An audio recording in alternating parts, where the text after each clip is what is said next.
Okay, thank you. Thank you for the nice introduction. And thank you also for inviting me to talk here. I'm very honored and excited about it. So I'll be speaking about collaborative and community-driven projects and articles or papers. And actually, let's see quickly where the chat is, because I can post the link to the slides there. You can also see it on the screen. So some background about me. I worked in the industry before I started my PhD, which is also almost finished now. I just have to defend. And I, especially in the software tech industry where I worked for a couple of years, collaboration is the standard. And I used to work in teams, and you had goals together as a team that you work towards, and you can see your own output, and you're kind of motivated by the team effort.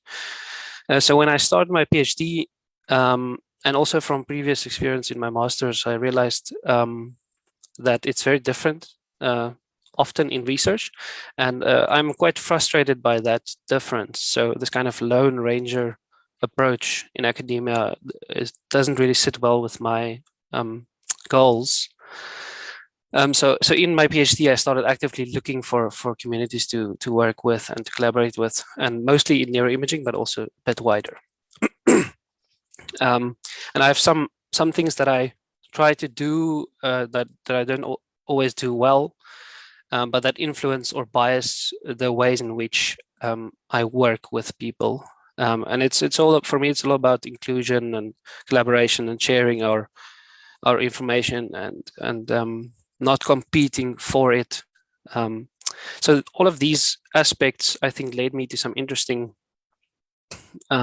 projects that I want to give you a very high level view on today. And they're listed there, and those links are all to papers or preprints that describe these projects.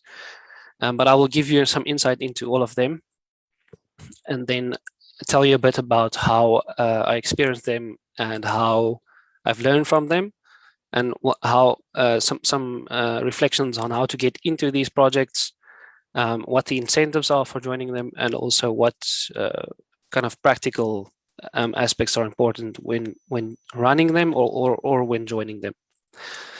So there's the list. There's a few that I will explain here. So you have this NARPS project, which is research into the variability of neuroimaging pipelines. 197 authors. There's another second aspect, which is also research driven. So it's looking at consensus when we report our methods in neuroimaging and neurofeedback research. So both of these first two are research driven, and it's focused specifically on a field of research and their practices. And 84 authors, 197 authors, so there's a lot of people working together.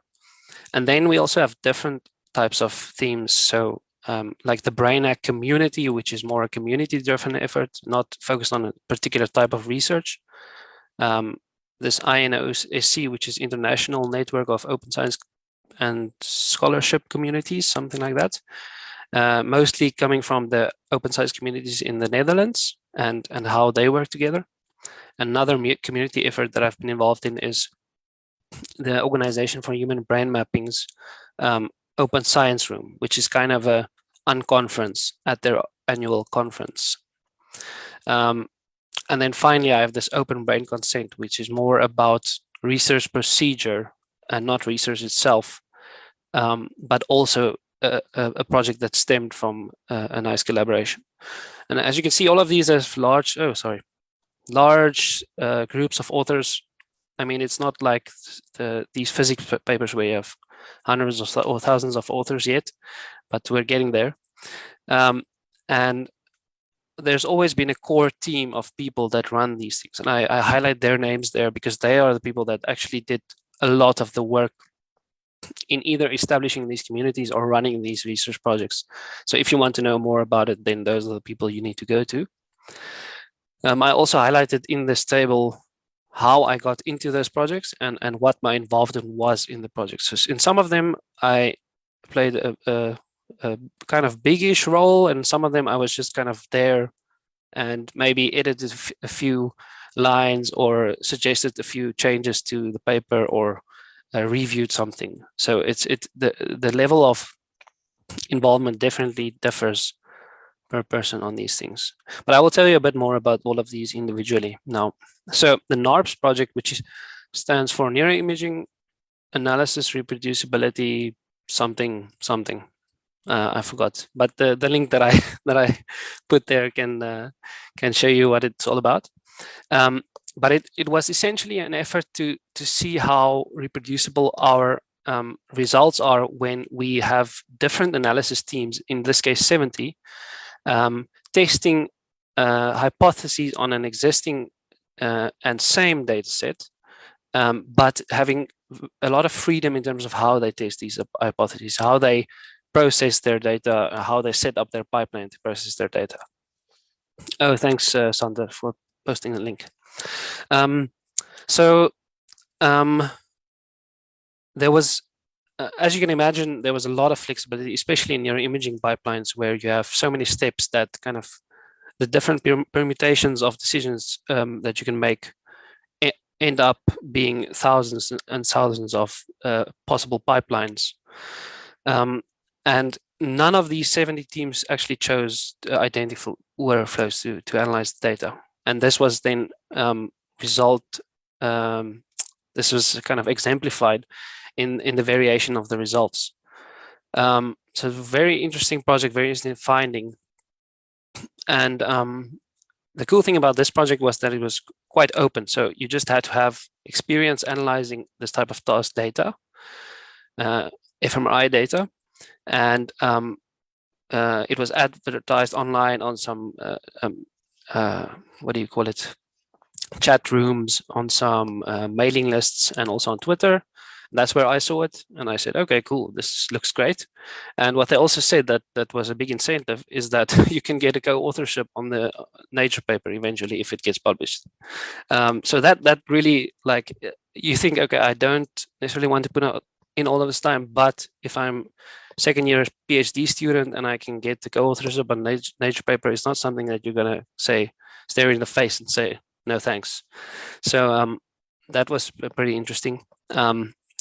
Also, in this project, it was interesting that it was led by some groups that are well known for their work on reproducibility. So you get interaction with different groups that are kind of leading the field, which was a great experience.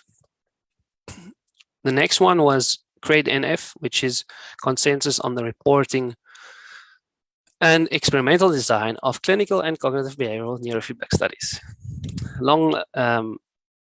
Long description, and the consensus part is actually was the big challenge of this project, because in our field of neurofeedback where I was working on methods in real-time fMRI analysis. There's a lot of mechanisms in neurofeedback that's very poorly understood, and a part of it is actually hindered by or caused by very little standardization in the field when it comes to experimental design or reporting outcome measures for how you look at improvements based on neurofeedback studies. And like really bad reporting practices or just inconsistent reporting practices. So the literature is difficult to parse. It's difficult to put everything together, conduct a meta-analysis, for example. So the idea was here to get consensus on these things. And obviously for consensus, you need wide representation within the field. So you need to have collaboration of multiple researchers from multiple labs doing similar research. In this case, it wasn't necessarily, as far as I know, advertised the same as the NARPS study was. It's more that people were approached because of their involvement in previous conferences or the same topic.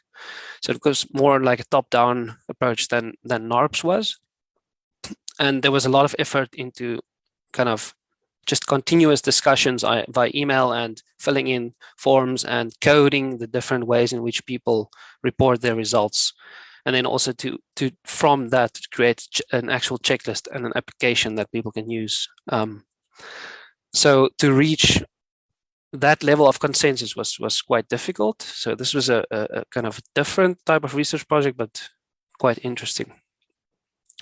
The next one I want to chat about is Brainac.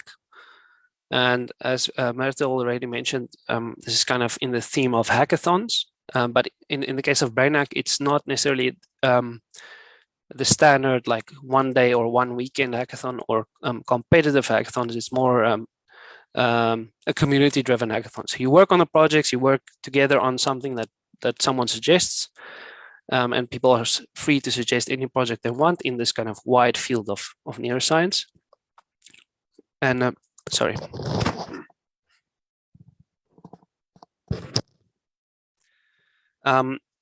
But there's no competition. There's no winners. Everyone just reports on their progress on these projects. And the cool thing about Brainac, I think, is this kind of decentralized structure. So there's often this global Brainac event where people from all over the world gather in small groups to do their local hackathons, but it's coordinated globally, and people can kind of work together on projects from different locations virtually or attend talks that are hosted at different locations. So it's about talks and projects and being educated. So they often have these things called the hack track and the train track, where the train track is about getting guidance, attending workshops, and getting just kind of embedded into this community, whereas the hack track is more for people who want to work on something specifically. So for this project, the people from the community were actually invited by a journal to submit a paper that's kind of a refresher on what Brainac means and what the activities are. And the mindset here was also not coordinated as for the research projects in such a structured way. It's more like radically open, like anyone who wants to be part of this community can, anyone who wants to contribute to the paper can. And that makes it easier for people from different fields and people with different skills to contribute whatever they can contribute best, and then to be kind of to grow into the community together. And this was a big effort. I think a lot of time went into this. I was not part of the core team, which in hindsight I'm happy about, because the time that it took for those people to put all of this together was intense, but also the outcome is great. And the authorship aspect of this effort is also interesting, because there's something like 218 authors on the paper, but then also the community itself is included as an author. And then that link or ID or whatever the correct terminology is for citing that community, that links to a list of even more people that can sign up to the community and bring their own contributions. The next one was open brain consent. And if you are familiar with the GDPR and its the implications of GDPR for personal data like neuroimaging data in the EU, you would probably realize that the GDPR is quite has a big influence on how we share data in research and neuroimaging data, for example, where you can identify someone's face, or if there's behavioral data that goes along with these data sets. But it's quite complicated with the GDPR to figure out like what exactly does anonymous mean, how do I identify my data, etc. And can I share it somewhere, for example, a repository called OpenNeuro, which is located in the US, or can I not? All of these questions, and I personally encountered a lot of this with my PhD project. So at one of the Brainac community events, I suggested a project that says, okay, we have these things called, we have this repository called Open Brain Consent, which is there to help people figure out how to get consent from people to share their data, but it didn't account for GDPR peculiarities. So then I suggested a project and said, I want to expand this existing great resource for GDPR and see how we can perhaps improve the way that we help people share their data in the EU. So we did this Brainac project. It kind of, I was not expecting it to grow into something this big, because I just thought, okay, 1 or 2 people might want to just chat with me at the table. And because it was in Rome, we had some nice ice cream. So, but then actually there was a lot of people involved, and after that we had multiple follow-up sessions. Seems like a lot of people had the same challenges, and then we it ended up being these global discussions that we figured out some new resources to add to the existing open brain consent documentation. Things like data use agreement, templates, and also people translating all of these things in multiple languages. And that ended up in a summary paper that we wrote. Second to last is international network of open science and scholarship communities. And for this, essentially all the open science communities in the Netherlands and a few other countries as well got together over a long period of time, discussing how we think, how useful and practical we think grassroots communities can be, and how we help each other kind of grow the use of open science practices in academia and research.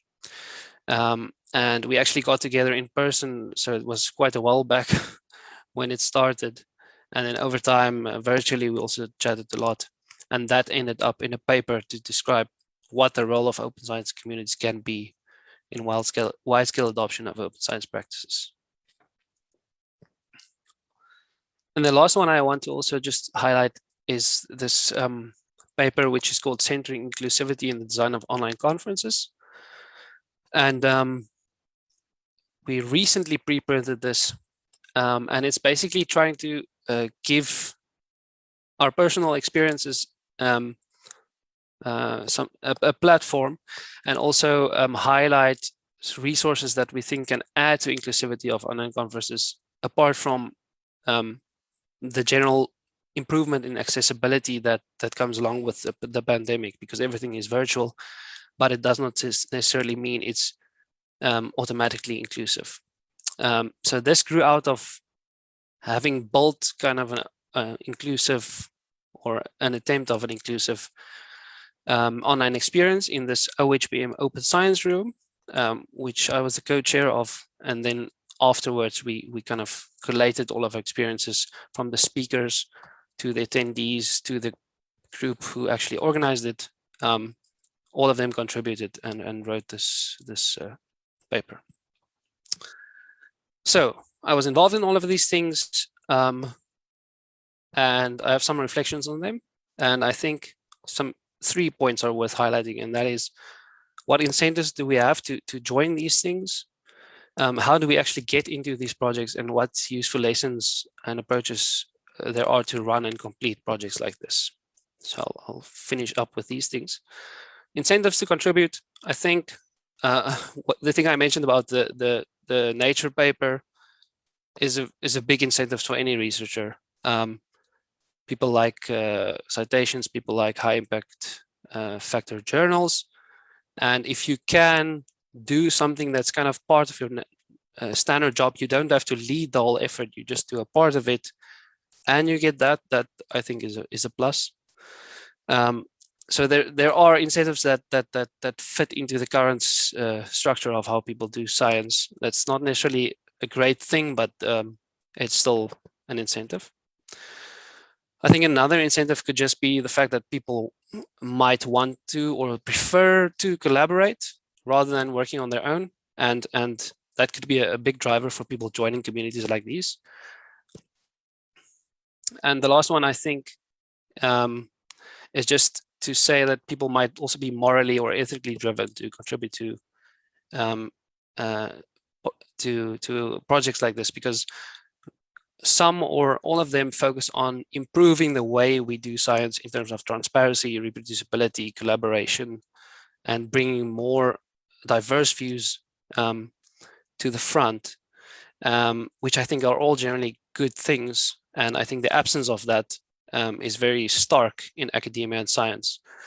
So I think these could also be incentives on a personal level for people to join. And how to get into it, I think personally, the thing that helped me most get into it is just to be on Twitter. So you kind of get into Twitter, you're on social media, you follow people and you see these things come by as people retweet. Oh, there's the NARPS thing. Cool, let's click on it. Oh, it looks interesting. Maybe I'll join. So Twitter is very useful for things like this, also to see new papers in your field and to be part of kind of also the hidden curriculum of academia, because there's a lot of interesting conversations that happens there. And there's a resource if you want 10 simple rules for getting started on Twitter as a scientist. Chat groups are useful if people want to go onto the Slack of the open science communities in the Netherlands, or on Brainac Mattermost, or in your own field, there might be some similar aspects, or mailing lists. I think those are often populated by these initiatives. Also on conferences or hackathons, attending them also gives you exposure to these groups of people or communities that tend to lead these initiatives. And if they're open and inclusive, there might be an easy way to join that. I think in general, just sitting around or being passive does not help if your goal is actually to be involved in these things. So it requires some effort on a personal level to join. But some communities really make it easier than others. Lessons learned. I think for all of these projects, there were always a small core team to coordinate the big effort. And for some of them, it's actually a lot of work, and it takes over their existence for multiple months or weeks, or yeah, let's say weeks or months. But doing that can also be very rewarding, and it can give a lot of exposure to the community itself. I think being the co-chair of the Open Science Room at the Organization for Human Brain Mapping conference did a lot for me personally. So if you're into that type of thing, I would recommend it, but take care. Don't do overwork. Take care not to get overworked. I think during running these projects, it's good to use tools that promote accessibility and collaboration, and not weird, obscure things that most people will not be familiar with. So Google Docs, Google is not great, but Google Docs are great for collaboration. And selecting a chat program for like real-time communication is also useful. And then I think it's important that if people want to lead these things, consider designing it for inclusivity. So from the start, actually think about how people might be or feel excluded from the project, and try to correct that up front, or at least make an attempt to do that. Another thing that we also found is it's useful to discuss authorship up front, because that's important to researchers. Not necessarily to all of them. And in the case of this community authorship, that's a model that I really like, because it takes the focus away from individuals. But in some of these cases, yeah, authorship is important. So first author and who's last author and where do the first group fit in on all of those things. That's an important aspect to take care of. Sometimes also you're part of these big projects, but you don't necessarily have to get a paper out of it. I know we deal in the currency of citations, but sometimes it's probably useful to think like, do we really need to write a paper or not? And for all of these things we did. And at some point in some of them, I thought, okay, should we be writing a paper or not? I'm glad we did in the end, but it's a lot of work. And then lastly, I think the lesson is that I want to bring across is that grassroots initiatives can change a lot. I mean, they can change the system a lot, and they can help, like I think is exemplified by all of these examples that I mentioned. But also top-down support is often required and useful. So in the case of the NARPS, or the variability in neuroimaging pipelines paper, there was a lot of support from big labs with access to funding and with access to prestige that led it. And that got a lot of people on board. And in the case of some of the grassroots open science communities, there was also support from their local institutions to give them funding and time and support to make these things happen. So I don't think, I think grassroots initiatives can achieve a lot, and they should irrespective of whether they have top-down support, but top-down support is also useful, I think. Thank you, everyone. That was my presentation.